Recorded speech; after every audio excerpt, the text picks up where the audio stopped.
bem-vindas. Estamos iniciando aqui um Jiu-Jitsu Cast. Fala Bering, eu sou o Ian Bering, faixa preta de Jiu-Jitsu 3º grau. E eu ajudo professores de Jiu-Jitsu que querem viver exclusivamente da luta, faturando R$6.000 por mês. O tema da aula de hoje é como ensinar chave de braço para os seus alunos iniciantes.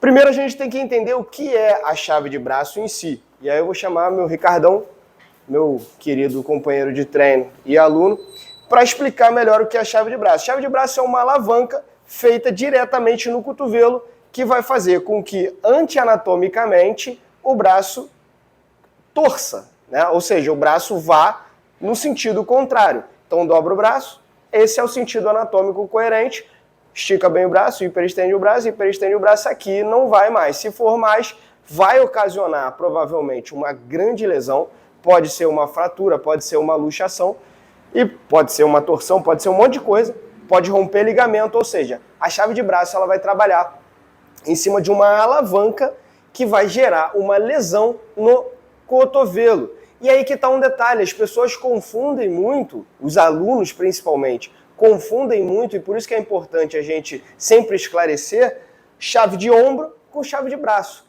Às vezes, por exemplo, numa americana, estamos nessa situação, se uma americana for aplicada, ela vai gerar uma lesão no ombro, mas também é possível que gere uma lesão no braço aqui, nessa parte aqui do húmero, né?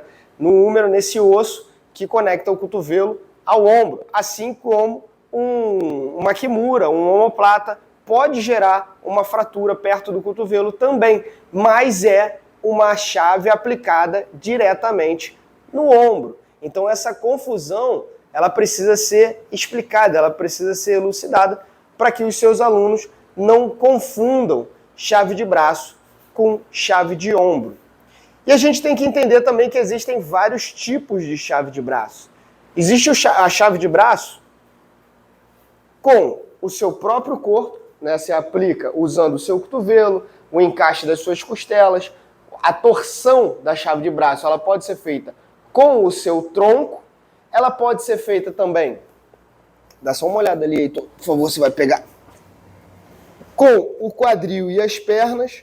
Então, no momento onde eu consigo fazer uma alavanca, pegando legal? Com as pernas e o quadril, fazendo essa alavanca, essa torção, e também pode ser feito com as pernas. Por exemplo, fica de 4 apoios, por gentileza. Aí, se eu consigo, numa situação, puxar o braço dele com a minha perna, aqui, só com as pernas, eu consigo, se ele torce para o outro lado, joga ao contrário, eu consigo, de certa forma, só com as pernas, fazer uma torção, uma chave de braço nele. Então existem esses 3 tipos de chave de braço. Você pode fazer com o seu tronco, você pode fazer com o seu quadril e usando as pernas, e você pode fazer só com as pernas, sem o uso das mãos. E é interessante você explicar isso para o seu aluno? Pô, é óbvio, é fundamental você explicar isso para o seu aluno, porque isso agrega valor, isso agrega informação. Informação com valor gera autoridade. Você começa a ficar, de uma certa forma, caramba, interessante, né? Essa com a perna uau, é quase uma mágica, né? E tem algum pré-requisito para você ensinar a chave de braço para o seu aluno? Não tem nenhum pré-requisito para você ensinar a chave de braço para o seu aluno, mas é importante que você comece ensinando chave de braço para o seu aluno, ensinando primeiro algumas questões conceituais de alavanca, como eu estou fazendo aqui contigo. Já te expliquei aqui por que você faz com o tronco, qual é o tipo de alavanca, com as pernas, qual é o tipo de alavanca. Então existem alavancas, existem torções que você vai fazer para que a chave de braço ocorra. E aí depois você vai botar o seu aluno para praticar. Ele precisa praticar e repetir aquele movimento até que ele consiga lembrar sozinho como é que ele vai fazer para chegar naquele movimento. Porque a prática a compreensão sem a prática vai gerar uma lacuna aí. Na hora que você falar, faz aquele exercício, ele sabe para que funciona, ele entende os conceitos, ele entende que existem até chaves que você pode combinar, que são combináveis, por exemplo, um estrangulamento com uma chave de braço, mas na hora que ele vai executar, ele não sabe executar, ele não lembra como é que executa, e aí ele vai cometer uma série de erros, certo? Então, os principais requisitos são ensinar os conceitos de todo esse movimento que acontece para chegar na chave de braço e botar para praticar para que repita. E é óbvio, não é comum a gente ter pessoas sem braço treinando jiu-jitsu, mas existem pessoas que não têm braço treinando jiu-jitsu. Então, um pré-requisito que é óbvio, mas precisa ser dito, e sem questão de está falando mal de quem não tem braço. Não estou falando mal de quem não tem braço, mas quem não tem braço, você não vai conseguir aplicar uma chave de braço. Então, por isso é importante que você trabalhe em cima de outros tipos de ataque. Então, o pré-requisito é que você ensine movimentos de alavanca, bote para repetir e que o seu companheiro tenha o membro para que você ataque, certo? Quais são os 3 principais benefícios da chave de braço? O primeiro principal benefício, na minha opinião técnica, é você aprender a fazer movimentos com o seu quadril, movimentos de encaixe.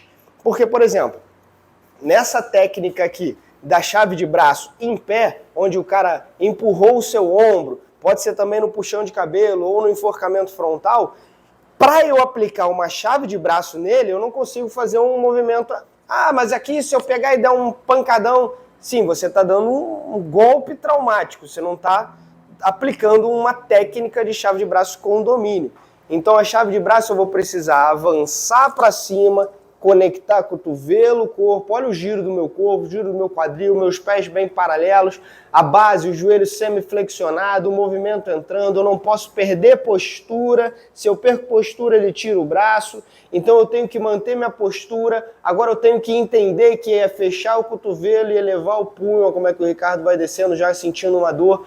Então, cara, um dos principais benefícios, a mesma coisa, estou deitado no chão, eu vou aplicar uma chave de braço dentro da guarda.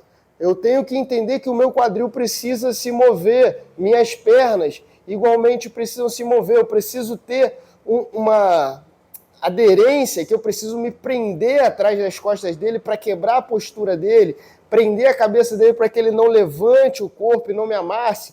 Eu preciso elevar o meu quadril e puxar o polegar. Eu preciso entender esses movimentos. Assim como, por exemplo, na montada. Na montada eu também tenho que entender... Viro só de frente para lá a cabeça. Aí. Eu tenho que entender que não adianta eu querer fazer o movimento, ele me dando o braço, não adianta eu fazer um movimento levantando muito o quadril, eu preciso fazer um movimento que seja justo, que seja firme, que prenda o movimento na chave de braço. Então esse benefício ele é incrível, porque você já começa a ensinar e trazer uma clareza para o seu aluno de como é que ele vai se movimentar pelo chão. E não só pelo chão, mas também em pé. Como é que ele se movimenta dentro desses ambientes. Isso aí é um benefício gigante. O segundo benefício da chave de braço é que você pode usar em golpes combinados. Então você está dentro da guarda, você começou a estrangular ele empurrou, usou o braço para empurrar o teu corpo, você consegue daqui já aplicar uma chave de braço. Se você conseguir dominar o braço dele através do cotovelo, você já consegue fazer também uma outra chave de braço, e se ele dobrar o braço, você consegue pegar o pescoço. Ou seja, você consegue trabalhar dentro de uma linha de raciocínio mais ofensiva, mais finalizadora. Imagina, se teu aluno está entendendo isso, ele começa a melhorar o nível de jiu-jitsu dele muito mais rápido. E isso é fundamental para que você possa perceber a evolução dos seus alunos e também para que eles possam perceber a própria evolução. Afinal de contas, qual é uma das maneiras do aluno se fazer uma autoavaliação? É ele ver que ele está conseguindo finalizar mais as pessoas, né? Está finalizando mais os companheiros dele de treino, está sendo menos finalizado. E o terceiro maior benefício da chave de braço é que quando eu aplico uma chave de braço no cara, o cara ele não tem a opção de não bater. Vai quebrar, vai machucar o braço dele. Já no pescoço, por exemplo, ele pode não bater. O pior que vai acontecer é ele dormir. Então a articulação, quando a gente está falando de braço, ombro, joelho, pé, vamos falar das principais, mão, aquela chave ali vai gerar uma dor, vai gerar uma lesão e o cara não vai querer que aquela lesão ali aconteça. Logo, ele vai muito provavelmente bater antes de se machucar, certo? Então são os 3 principais benefícios que a gente vê quando a gente está ensinando uma chave de braço. Agora, onde os alunos mais erram? E isso aí você precisa saber por quê? Porque vai ser necessário a sua correção. Então, existem pontos principais aqui que os alunos, principalmente os iniciantes, sempre erram e sempre vão errar. Existe um padrão de comportamento onde é que eles vão errar. Vamos começar pela guarda, tá? Na guarda, a gente está falando de guarda fechada. Peraí, vou fazer melhor. Heitor, vem cá por gentileza. Esse aqui é o Heitor. Faz você guarda aqui com o Heitorzinho. Deita lá, Heitor.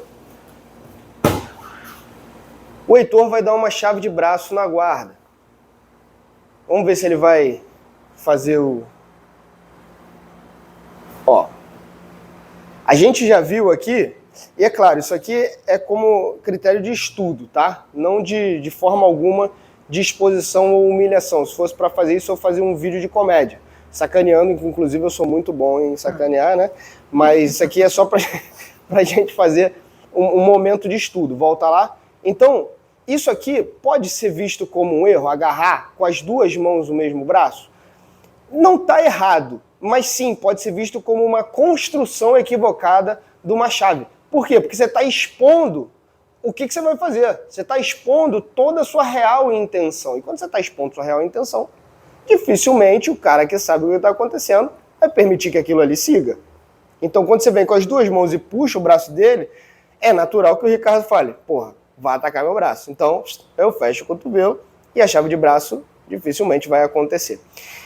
Aí, como é que a gente corrige isso? Mão no cotovelo, mão cruzada no pescoço, na gola. Por quê? Lembra da primeira posição lá? Volta lá. Olha onde é que o Ricardo está. O Ricardo está com uma postura muito boa. Quando o cara tem uma postura muito boa, dificilmente a gente vai conseguir atacar uma chave de braço. Quando a gente começa a construir mão na gola, mão no cotovelo, vai lá, trabalha lá, mão na gola, mão no cotovelo, a gente, de uma certa forma, já está preparando para fazer o ataque. Agora vai direto para a chave de braço lá. Só gira as pernas. Não. Pega a gola, faz o movimento inicial. Isso, agora vai direto.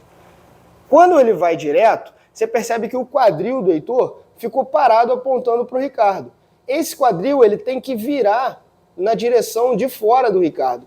Por quê? Porque a outra perna vai ajudar no movimento. Então volta lá. Agora, para a gente corrigir isso aqui, a gente vai fazer o seguinte, vai começar a mesma estrutura, mão no cotovelo, mão na gola cruzada. Agora o teu pé esquerdo, qual é o teu pé esquerdo? Ele vai apoiar no quadril. E o teu joelho esquerdo, da mesma perna, ele vai fechar sobre o ombro. Olha agora, o braço ele ficou mais preso aí, não ficou, Ricardão? Se você tentar puxar o braço na grosseria, você até consegue talvez tirar. Mas se, é claro, o se aqui ele é importante ser exaltado, por quê? Porque o Heitor, ou qualquer um de nós que for atacar uma chave de braço, não vai ficar parado esperando a explicação do professor. Isso aqui é extremamente educativo, a gente está só educando.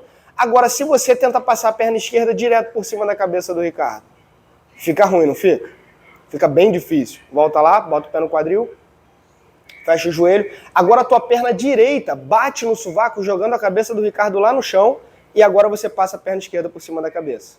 Beleza, né? Agora, nessa mesma posição, vocês conseguem virar de frente para a câmera lá? Isso. Então a gente já está corrigindo um monte de detalhes. Agora, detalhes que também acontecem com a maior frequência. Os joelhos separados. Então agora você vai juntar bem os joelhos. Essa perna sobe mais. O joelho fica bem justo aqui, bem juntinho. O pé aponta para cima. Detalhe aqui, ó.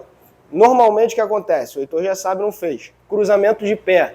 Porra, não pode cruzar o pé? Já vi um monte de lutador de MMA cruzando o pé. Sim, lutador de MMA tá em alto rendimento. Se o cara quiser fazer do jeito que ele quiser, talvez ele consiga pegar, tá? A gente está ensinando para um iniciante que talvez não tenha, talvez não, naturalmente não tem o mesmo treinamento de um lutador profissional. Então, a junção dos joelhos e o afastamento dos pés se faz necessário nesse começo, porque está fundamentando uma base técnica para o futuro do cara. A perna da cabeça tem que empurrar a cabeça para o chão, assim como a perna do tronco tem que empurrar o tronco para o chão. E o joelho tem que se manter junto. Então, quando eu cruzo a perna, eu até consigo empurrar o cara para baixo, mas eu não tenho a mesma força para fechar os joelhos. Cruza a perna lá. Tenta fechar os joelhos certinho. É mais difícil. É mais difícil. Por quê? Os pés estão separando os joelhos, porra. Isso é anatômico. Agora separa, junta os joelhos. Ó, mais fácil. Certo? Beleza. Então ajeitamos todo esse primeiro movimento. O quadril já está alinhado, o Ricardo já está sem postura nenhuma. E agora, o que vai acontecer? Ele vai puxar a princípio de qualquer forma, certo? Se ele segurar o polegar com a mão contrária, como se fosse apertar a mão do companheiro, aí. Isso aqui, o segurar o dedão, é um detalhe que poucas vezes eu vejo um professor de jiu-jitsu explicando, principalmente na internet aí, que a gente vê um monte de vídeo, os caras não ensinam isso aqui. Mas isso aqui é um detalhe imprescindível. Por quê? Porque numa dessas o Ricardão caiu, fica lá, caiu de lado. Se ajusta lá no movimento, só. Isso. Agora solta o dedão do Ricardo e tenta segurar o punho. Se o Ricardo bota o polegar dele para baixo, a chave de braço já acabou. Tenta pegar o braço do Ricardo aí. Não dá. O cotovelo dele tá aqui, porra. Como é que eu vou fazer a alavanca no cotovelo se o cotovelo saiu da alavanca? Percebe? Agora pega o dedão dele e puxa para cima. O cotovelo encaixou novamente. Agora dificilmente vai ter um escape daqui desse braço. Percebe? E um outro detalhe, aqui nessa posição fica muito mais nítido. Se você tá um quadril um pouco longe do corpo dele, não tá? Então ajeita mais lá. Isso. Junta os pés, junta os joelhos. Se você não junta o joelho e puxa o braço dele, vai pegar onde? No saco. Vai amassar teu saco. Então o homem aqui, o praticante do sexo masculino aqui, isso é muito ruim. Já aconteceu comigo, mesmo sabendo tudo isso, tentar pegar um braço, não ter aquele ajuste tão firme do joelho, o cara puxar o braço com tudo e você ser finalizado ali naquela hora. Ou seja, ensinar e explicar isso aqui para quem está iniciando exatamente nessa forma de verbalizar, fica muito mais claro para o teu aluno a importância dele fechar o joelho, se ele não quer ter o saco torrado, né? É importantíssimo juntar o joelho aqui para não ter o saco torrado, virar torresmo, certo? Beleza. Aqui a gente viu os principais erros dessa chave de braço e a gente viu também as maneiras que a gente pode levar para corrigir a chave de braço. Pô, Ian, mas e se for na montada? Cara, os detalhes são os mesmos. E se for no joelho na barriga, rodando para o braço do outro lado? Você vai ter um detalhe ou outro que vai ser diferente, mas o princípio fundamental é o mesmo. Quadril, joelho, pé, polegar, é o mesmo. Ou seja, trazendo essa realidade para o teu aluno, agora, se eu falar para o Heitor, faz tudo de novo, faz mais rápido. Dificilmente ele vai conseguir. Agora, Heitor, faz isso aí 10 vezes, 100 vezes, até você lembrar automaticamente todos os detalhes, todos os ajustes. Aí ele vai começar a lembrar. Depois da 20ª, provavelmente ele já vai lembrar algumas coisas e vai esquecer também alguns detalhes, porque são muitos detalhes. Então, pô, são muitos detalhes, né, velho? Então, para ir lembrando, tem que ir sempre falando, tem que estar sempre ressaltando. E sempre com a explicação do porquê, senão não faz sentido. Já tentou punir um filho só por punir? Ele fica ali chateado contigo, vai ficar bravo. Agora, se tu punir explicando porquê, talvez ele fique chateado ainda, mas pelo menos aquilo ali traz para ele a razão e faz com que ele entenda mais rápido o porquê que ele está sendo punido. Agora, um detalhe importante, né? A gente está aqui numa situação do mais magro, mais leve, tentando finalizar o fortão no braço. Existe alguma possibilidade disso acontecer na realidade? Volta lá para a guarda do Heitor, Ricardão. É muito difícil a gente ver um cara mais leve, que normalmente fica por baixo de um cara pesadão fazendo guarda, finalizar numa chave de braço. Isso aqui é bem difícil, tá? Mas sim, existe a possibilidade, sim. Talvez não indo direto para a chave de braço. Heitor, começa a trabalhar a chave de braço, Ricardão deixa chegar nos finalmente você dá aquela amassadinha, dá aquela defendida, tá? Olha lá, faz tudo direitinho, pá, saiu. Ó, já não vai. Já não vai. Dificilmente vai conseguir pegar. Agora, se por exemplo, vamos trabalhar em cima de alguns exemplos aqui. Fecha um triângulo no Ricardo. Larga tudo. Não, daí não. Começa. Empurra um braço dele para dentro das tuas pernas. Fecha o triângulo, puxa o braço dele para você. Isso. Mesmo com a perna mais curta do Heitor, ele consegue trancar o triângulo ali. Agora, deixa o teu quadril retinho lá do jeito que ele estava, volta um pouquinho. Isso. Só tranca os pés. Exatamente. Agora pega o polegar do Ricardo, traz a mão dele na direção do teu rosto e faz uma chave de braço daí. É isso aí mesmo. Tá ruim de pegar? Não, daqui pra cima. Daí pra cima.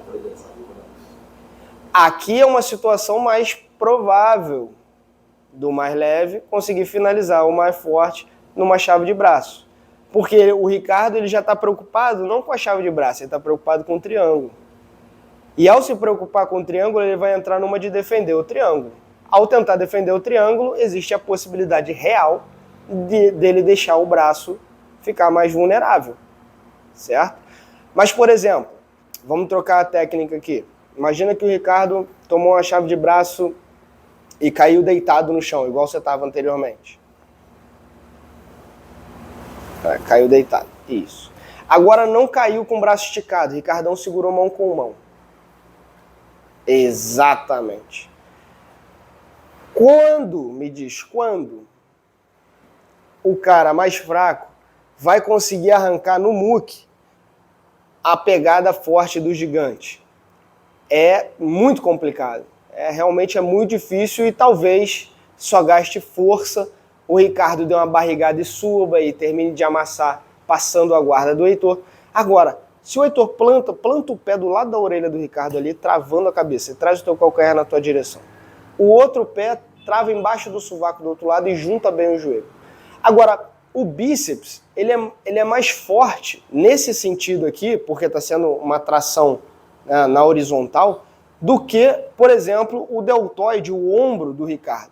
Então, ao invés de puxar reto, cai na minha direção aqui, Heitor, puxando o braço dele para você. Vem.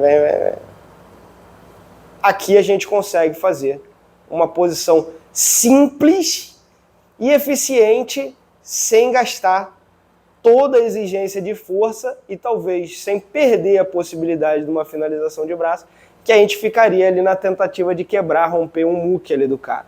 Porque a gente jogou para uma área que está mais fragilizada por conta do ângulo anatômico ali da situação, certo? Pegou essa? Essa mãe é boa, essa aí vale o Pix, hein? Volta lá. Então, ó. Tá anotado. Tá aí tentando. Existem outras possibilidades? Existe. Qual é um erro comum aqui? Que não é um erro, mas assim, não vai fazer tanta eficiência. Vir com o pé no outro braço, por dentro ali do bunker, e tentar, e chutar o braço de lá e puxar o braço de cá. É uma alavanca interessante, mas você abre vários precedentes para o cara de baixo conseguir escapar. Agora, se você fecha a perna, fecha o joelho, não deixa nenhum espaço para o cara conseguir escapar, joga o peso todo para cima do ombro dele e vem buscando o polegar, quando ele soltar, tu vem buscando o polegar direto. E traz reto, ajeita, tá pego. Aí o braço tá pego, certo? Agora, voltando lá, como usar a chave de braço, monta no Ricardão, como usar a chave de braço num ataque duplo? Então a gente está entendendo a construção da chave de braço, a construção principalmente de uma aula de chave de braço, na prática aqui. O Heitor, acho que nunca tinha tido uma aula dessa de chave de braço aqui. Até porque a gente não traz a aula do ataque em si, mas sim da construção geral, dependendo da metodologia que a gente está abordando no dia. Então, por exemplo, como eu faço um ataque duplo para a chave de braço na montada, ou na guarda, que é mais ou menos a mesma situação, só inverte o posicionamento de cada um. Você vai enfiar a tua mão direita, por quê? Porque é destro. Vai enfiar a mão direita na gola cruzada dele e vai segurar o pescoço lá no fundo. Nesse momento aqui, quem sabe a técnica de defesa já vai começar a se posicionar, segurar o punho, segurar o ombro, isso, para poder dar aquela barrigadona e tirar o companheiro da montada na hora que ele for atacar o pescoço por completo, ou seja, que a mão esquerda do Heitor e for direto lá no outro lado da gola do Ricardo. Só que aqui tem um detalhe bem interessante. O Heitor, ele já está vendo que o Ricardo já está preparado para defender. Então o que ele vai fazer? Ele vai fazer uma finta. Aí a gente começa a trabalhar em cima de um ataque duplo, uma possibilidade. Tá? Existem N possibilidades, como eu já mostrei do triângulo, por exemplo. Aqui o Heitor vai começar a vir com a mão na direção da gola e ao mesmo tempo, por cima assim, só que ao invés de atacar o pescoço, vai posicionar a mão no chão, subir o teu joelho na direção da cabeça aqui do Ricardo, prendendo o braço dele quase que embaixo do teu quadril, da tua barriga. Mais, sobe mais. Aí, fica bem posicionado. Tua perna direita agora, ela tá aqui, certo? Ela vai fazer o contrário, ela vai virar para debaixo do sovaco. E tu vai sentar na barriga dele. Senta na barriga dele, passa a perna por cima da cabeça, cai para trás pegando o braço. Ou seja, eu comecei a falar para ele, ó, eu vou atacar teu pescoço, hein, não. Se prepara que tu vai pegar, vai tomar um gogozão. Nisso ele já começou, duvido, meu irmão. A conversa tá sendo essa, sem falar nada, né? Duvido, meu irmão, vou te jogar de cabeça no chão quando tu vier atacar meu pescoço. Pode vir, tá tranquilo. Vem, né? Como é que é aquele meme? Vem tranquilo. Não vem na afobação, não. Vem afobado, não. Vem tranquilo que eu vou te tirar. No que ele falou, porra, então tá, então eu vou. No que ele foi, tomou no braço. Porra, me surpreendeu, que sacanagem. Ou seja, é uma possibilidade real da gente fazer um ataque duplo. Então essa é uma maneira de você ensinar para o teu aluno ali como usar a chave de braço num ataque duplo. Reforçando, tem o triângulo, tem na guarda, mesma coisa, mão na gola. Aí você espera uma reação do cara na montada, existe no joelho, na barriga também. Ou seja, existem em várias posições, das 7 posições básicas, que a gente pode trabalhar em cima de ataque duplo para a chave de braço funcionar. Quais são as peculiaridades da chave de braço quando a gente está abordando defesa pessoal? Cara, a primeira coisa é que a gente precisa, você percebe que a gente está falando de domínio, né? Quando a gente está falando de defesa pessoal, a chave de braço, vamos lá, cheguei, Ricardão. A chave de braço, quando a gente está falando de chave de braço em defesa pessoal, se eu vou aplicar uma chave de braço, por exemplo, puxão de cabelo, né, que é um ataque comum, sem despentear, eu passei um gel novo hoje, custou caro pra caralho. A gente fala a chave de braço, entrei, vim aqui, peguei. Quando eu faço essa chave de braço, na situação de defesa pessoal, eu posso ir para o domínio da chave de braço e falando para ele, olha, para por aqui. Cara, essa é uma das peculiaridades. Vai depender. Vai depender do quê? Porra, olha o tamanho desse bronco aqui, cara, que tá vindo pra cima de mim querendo arrancar meus cabelos e despentear meu tupete. Será que é necessário eu arrebentar o braço dele ou não? Proporcionalmente, sim. Mas aí você tá falando numa situação onde tem alguém, bem mais, uma mulher, por exemplo, se defendendo do homem. Aí você vai falar pra ela, controla na chave de braço? Não, arranca o braço fora e depois você se justifica numa situação onde aquilo ali foi pra delegacia, foi para a justiça, você prova por A mais B que olha o tamanho do cara, ele queria me atacar, tentou me matar, eu fui, me defendi, tive que quebrar o braço dele. Mas você tem que saber o que você vai falar. Você não pode falar, não, eu sou faixa preta de jiu-jitsu, e aí eu vi esse grandão aí se aproximando de mim, ele meteu a mão no meu cabelo e tive que defender a minha honra, por isso eu quebrei o braço dele. Cara, não, a peculiaridade da defesa pessoal é aquilo que você pode provar por A mais B, que foi dentro da sua necessidade, dos princípios da necessidade e da proporcionalidade. Usando isso de forma proporcional e necessária, a grande probabilidade é que você se livre, não seja culpado, por exemplo, por uma agressão, e sim se livre como uma legítima defesa de uma injusta agressão que está acontecendo. Então, essas peculiaridades da defesa pessoal, quando você está abordando a defesa pessoal, por exemplo, se eu estou ensinando para o Ricardo, eu vou ensinar para ele o quê? Cara, olha só, independente, né, que o cara que está te atacando, naturalmente você vai ser maior, velho. Aliás, dificilmente alguém vai atacar um gigante desse na rua, mas se for atacado e for necessário, ele vai usar a defesa pessoal, mas daí a quebrar um braço de alguém, de primeira, sem chamar a atenção do público na volta, filma, tô tentando aqui, chama a polícia, olha só, tentando gerenciar aquela crise que já está acontecendo, aquele problema que já está acontecendo ali, o ideal é que ele domine a técnica. Por isso que o ideal é que ao aplicar uma chave de braço e levar o cara para o chão, dali ele já desenvolva uma prisão, né, juntar os punhos atrás, segurar, enfiar um joelho na lombar, manter a cabeça do cara apoiada no chão ali, preso, sempre olhando 360 de preferência para saber se vem alguém ou não, mas se está numa situação de vida ou morte, faz o que for necessário dentro do nível de proporcionalidade, certo? Então as peculiaridades da defesa pessoal, principalmente na hora que você vai aplicar a chave de braço, são essas. Agora, as peculiaridades quando você está ensinando, reforço o que eu já falei na aula de hoje, você está trabalhando em cima de movimentos básicos de fundamento como base, postura, precisão no movimento, encaixe, alavanca, ou seja, tudo aquilo que é necessário para quê? Para o teu dia a dia, não para o treino de jiu-jitsu em si, mas para o teu dia a dia. Você está andando na rua, vai andar aqui, um lengão? Não, você anda em base, com postura. Você vai conversar sobre negócios com alguém? Opa, você está querendo comprar o nosso ambiente? Ou você está querendo fazer aula de jiu-jitsu comigo? Pô, que bom, seja bem-vindo, é um prazer. Base, postura. Agora, pô, quer fazer jiu-jitsu? Pô, que legal, cara, seja bem-vindo aí, hein? Porra, o cara vai beijar a tua mão, né, velho? Falar, ô, prazer em conhecer. Porra, pelo amor de Deus. Então são coisas que são princípios fundamentais para o nosso dia a dia. Imagina você ensinando essas questões, esses detalhes para os seus alunos, a mentalidade que eles vão ter e a quantidade de resultado que eles vão ter também no dia a dia, na vida deles. E aí a gente entende também, para a gente fechar a aula, quando não aplicar a chave de braço. Quando não aplicar a chave de braço? Quando, por exemplo, a sua mulher te manda lavar a louça. Você não vai aplicar uma chave de braço. Ha, trunks. Essa foi boa, né? Aqui é... Não, já tá ali.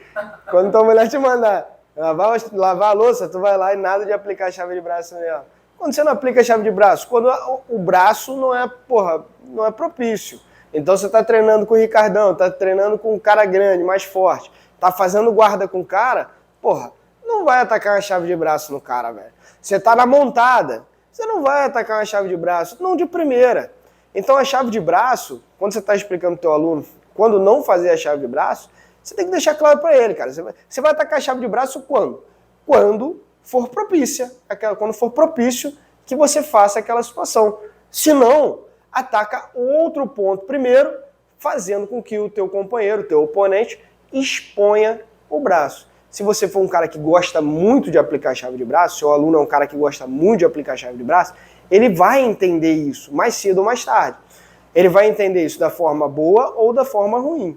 Vai depender do quê? De como você, professor, vai levar ele a esse conhecimento ou vai deixar ele aprender por osmose, tentando aplicar a chave de braço com o Ricardão, tomando uma pressão em cima da cervical ali, criando hérnias de disco e entendendo que ele não pode aplicar a chave de braço daquela maneira quando ele está treinando com um cara muito mais forte que ele. Certo? E por fim, a gente deixa aqui essa aula para você, né, que é professor de jiu-jitsu e quer viver exclusivamente da luta, faturando R$6.000 por mês, um convite para que você se inscreva nas nossas redes sociais e também participe de todos os eventos e deixe seu comentário aqui caso você tenha dúvida em algum outro princípio, algum outro propósito aqui como professor de jiu-jitsu. Forte abraço. Obrigado por ajudarem na participação aí da aula. Agora vamos trabalhar, né? Agora vamos praticar chave de braço. Vai lá, vamos trabalhar.